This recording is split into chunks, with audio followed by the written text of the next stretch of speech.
Hi అండి, welcome to my channel. ఈరోజు చాలా సింపుల్ అండ్ టేస్టీగా చికెన్ సోర్వా కర్రీ ఎలా ప్రిపేర్ చేసుకోవాలో చూపిస్తాను అండి. చాలా అంటే చాలా బాగుంటుంది. మనకి కొబ్బరి అన్నంలో కానీ, అలాగే వెజిటేబుల్ రైస్, చికెన్ రైస్, బిర్యానీలోకి అలాంటి వాటికి, బగారా రైస్లోకి చాలా అంటే చాలా బాగుంటుందండి.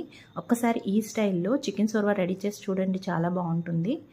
ఇక్కడ నేను స్టవ్ వెలిగించుకొని ఒక బౌల్ పెట్టుకొని 4 గరిట ఆయిల్ వేసుకొని, ఆయిల్ హీట్ అయిన తర్వాత 2 ఉల్లిపాయలు, పచ్చిమిర్చి పేస్ట్ చేసుకొని ఆ గ్రేవీ అయితే వేసేసుకొని దాంట్లోకి 1 స్పూన్ అల్లం వెల్లుల్లి పేస్టు, అలాగే రుచికి సరిపడినంత ఉప్పు వేసుకొని బాగా కలుపుకోవాలి. ఉల్లిపాయ పేస్ట్ పచ్చివాసన పోయే వరకు ఫ్రై చేసుకున్న తర్వాత చికెన్ అయితే వాష్ చేసుకొని వాటర్ తీసేసుకొని వేసుకోవాలి. తర్వాత కొద్దిగా 1/2 స్పూన్ పసుపు వేసుకొని కలుపుకొని ఒక 2 నిమిషాలు కుక్ చేసుకోవాలి. ఇప్పుడు దీంట్లోకి మనం కారం అయితే యాడ్ చేసుకోవాలండి. కొంచెం కారం ఎక్కువ యాడ్ చేసుకోండి, సోర్వా కర్రీ కాబట్టి అప్పుడే టేస్ట్ చాలా బాగుంటుంది. కారం కూడా వేసేసుకొని బాగా కలుపుకోవాలి. నాకు కొంచెం థ్రోట్ ఇన్ఫెక్షన్ ఉండటంతో వాయిస్ ఓవర్ ఇవ్వటం లేదండి, బాగా దగ్గు వస్తుంది, అలాగే గొంతు కూడా బాగాలేదని. కాకపోతే మ్యూజిక్ పెడుతుంటే కాపీరైట్స్ వస్తున్నాయని వీడియోస్ కూడా అప్లోడ్ చేయడం కుదరటం లేదు. కారం వేసుకొని మూత పెట్టేసుకొని మగ్గనివ్వాలండి. దాంట్లో ఉన్న ఆయిల్ మొత్తం బయటకు వచ్చే వరకు కుక్ చేసుకోవాలి. ఇప్పుడు దీనికోసం మసాలాను అయితే ప్రిపేర్ చేసుకుంటున్నాను. ఈ మసాలా కోసం బిర్యానీ పౌడర్స్, ఆకు, అలాగే దాల్చిన చెక్క, లవంగాలు, మనం బిర్యానీ మసాలా దినుసులు ఉంటాయి కదా, అవన్నీ వేసుకొని, అలాగే ఒక 4-5 కాజు కూడా వేసుకొని పౌడర్లా చేసుకోవాలి.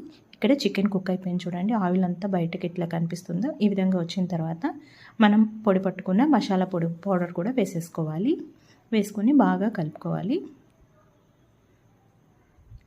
ఈ విధంగా మసాలా మొత్తం ముక్కలకు పట్టే విధంగా కలుపుకొని ఒక 2 నిమిషాలు కుక్ చేసుకున్న తర్వాత దీంట్లోకి నేను 2 టమాటాలు ప్యూర్ చేసుకున్నానండి, మిక్సీ పట్టేసుకున్నాను. ఆ గ్రేవీ కూడా వేసేసుకుంటున్నాను. టమాటా ప్యూరీని కూడా వేసుకొని కలిపేసి సిమ్లో ఉంచుకొని మూత పెట్టుకొని కుక్ చేసుకోండి. చక్కగా ఈ విధంగా కుక్ అయిన తర్వాత దీంట్లోకి వాటర్ అయితే యాడ్ చేస్తున్నాను. వాటర్ ఎక్కువే పోసుకోవాలండి, సోర్వా కర్రీ కాబట్టి బాగా సూప్ లాగా ఉంటుంది.